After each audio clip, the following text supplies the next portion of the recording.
अतिरिक्त समय ने कम किया भाजपा और शियत पर दबाव, दोनों दलों की रणनीति पर है कांग्रेस की नजर। पंजाब में सभी की नजर इस पर है कि भाजपा व श्रोमणी अकाली दल के गठबंधन की घोषणा कब होगी। दरअसल पंजाब में चुनाव अंतिम चरण यानी कि 1 जून को होने के कारण दोनों ही दल किसी जल्दबाजी में नहीं है। दोनों ही दलों को उम्मीद है कि आचार संहिता लागू होने के बाद अब किसान संगठन शंभू और खनौरी बॉर्डर पर से अपना धरना समाप्त कर सकते हैं। धरना खत्म होने पर ही गठबंधन की घोषणा की जाए तो ठीक रहेगा। वहीं मुख्य विपक्षी दल कांग्रेस भी इसी बात का इंतजार कर रहे हैं। शियत किसानों के मुद्दे पर ही भाजपा से अलग हुआ था, अतः गठबंधन से पहले वे आश्वस्त हो जाना चाहता है कि गांवों में खोया उसका जनाधार वापस आ जाएगा। शियत की परेशानी यह है कि शहरी क्षेत्र उसके लिए हमेशा ही कमजोर कड़ी रहे हैं, वहीं ग्रामीण क्षेत्रों में यही स्थिति भाजपा की है। भाजपा शहरों में तो बेहतर प्रदर्शन करती है मगर गाँव में उसका प्रदर्शन खराब हो जाता है। ऐसे में अकाली दल से गठबंधन के दौरान शियत ग्रामीण और भाजपा शहरी क्षेत्रों की राजनीति करती थी। अकाली दल से गठबंधन टूटने और 3 कृषि सुधार कानूनों को वापस लेने के बाद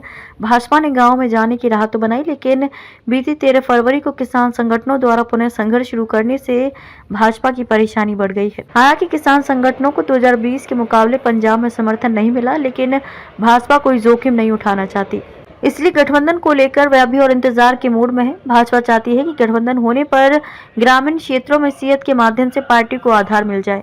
इस बार शियत ने अब तक घोषित नहीं किए प्रत्याशी। गठबंधन की संभावनाओं को देखते हुए ही शियत ने अभी तक अपने प्रत्याशियों की घोषणा नहीं की है।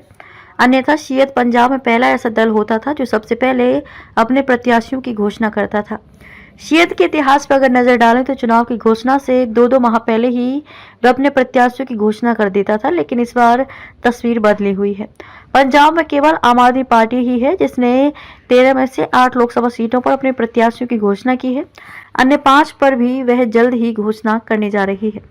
शियत भाजपा की रणनीति पर कांग्रेस की नजर। शियत और भाजपा जहां अनुकूल समय का इंतजार कर रहे हैं तो कांग्रेस की नजर इन दोनों पार्टियों पर लगी हुई है। कांग्रेस इस बात का इंतजार कर रही है कि शियत भाजपा की रणनीति कैसी रहती है। कांग्रेस के प्रदेशाध्यक्ष अमरिंदर सिंह राजा वडिंग का कहना है कि दोनों पार्टियों को तो गठबंधन हो ही चुका है। वहीं कांग्रेस के वरिष्ठ नेता बताते हैं कि चुनाव अंतिम चरण में है, इसलिए अभी इंतजार करना ही बेहतर है। कांग्रेस के सामने ये भी परेशानी है कि उसकी पार्टी में टूट का क्रम जारी है। पहले बस्सी पठाना से पूर्व विधायक गुरप्रीत जीपी गए और बाद में चब्बेवाल के विधायक डॉक्टर राजकुमार चब्बेवाल। वहीं सत्तारूढ़ पार्टी की नजर फिरोजपुर लोकसभा सीट से कांग्रेस के एक नेता पर टिकी हुई है।